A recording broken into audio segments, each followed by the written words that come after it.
सच्ची घटना है। शादी के 4 साल बाद भी वजन लड़की की कहानी उसी की जुबानी। सुहागरात को उसने मुझे एक नया फोन दिया। हम दोनों ही बहुत थके हुए थे, इसलिए तुरंत ही सो गए। खुशी के मारे मेरे पैर जमीन पर ही नहीं टिक रहे थे।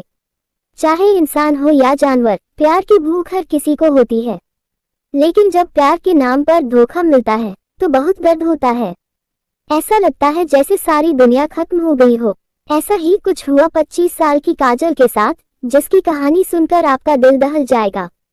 काजल बताती है, जब मैं कॉलेज में थी तब दिल के दौरे की वजह से मेरी मां की मौत हो गई थी। इस सदमे के बाद मैंने ऑनलाइन एक दोस्त बनाया जो जल्दी ही मेरा सबसे अच्छा दोस्त बन गया।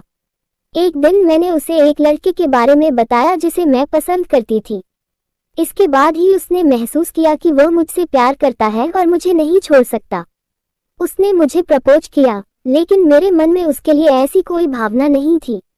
वह कहती है, उसने मेरी ना को स्वीकार नहीं किया और हर हफ्ते मुझसे मिलने आने लगा। वह मेरे शहर से 5 घंटे की दूरी पर रहता था, लेकिन फिर भी हर हफ्ते मुझसे मिलने आता। धीरे धीरे उसकी समर्पण ने मुझे उसकी ओर आकर्षित कर दिया और मैंने उसे हाँ कह दिया। 1 साल बाद हमने शादी कर ली। शादी की पहली रात को ही उसने काजल को एक नया फोन गिफ्ट किया और दोनों थकान के कारण सो गए। काजल की खुशी का ठिकाना नहीं था, लेकिन धीरे धीरे उसे कुछ अजीब सा महसूस होने लगा। वह बताती है, हम दोनों के बीच कभी भी किसी भी तरह का शारीरिक संपर्क नहीं हुआ था। हम हनीमून पर भी नहीं गए क्योंकि उसकी दादी हमारे साथ ही रह रही थी। बाद में मुझे एहसास हुआ कि वह कभी मेरे साथ अंतरंग होना ही नहीं चाहता था। काजल ने कई बार इस मुद्दे पर बात करने की कोशिश की, लेकिन उसका पति उसे कोई स्पष्ट जवाब नहीं देता था। जब मैंने जोर दिया तो उसने मुझे थप्पड़ मारा।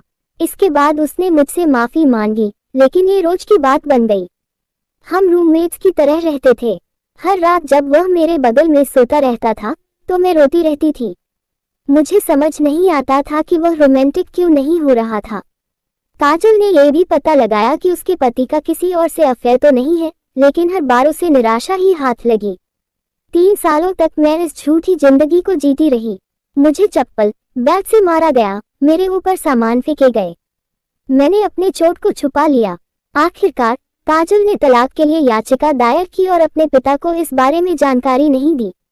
वह अब एक दूसरे शहर में अपनी दोस्त के साथ रह रही है और अपने भविष्य के बारे में सोच रही है। मैं अब भी प्यार में भरोसा करती हूँ। जिस व्यक्ति पर मैंने सबसे ज्यादा भरोसा किया, उसने मुझे चोट पहुंचाई, लेकिन फिर भी मुझे कोई तोड़ नहीं सकता।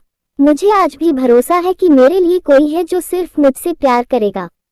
काजल की कहानी ये दिखाती है कि किस तरह प्यार और विश्वास की एक झूठी परत के पीछे जीवन के सबसे कड़वे सच छिपे होते हैं, और यह कि एक मजबूत दिल कभी हार नहीं मानता। कहानी कैसी लगी जरूर बताना। नमस्कार।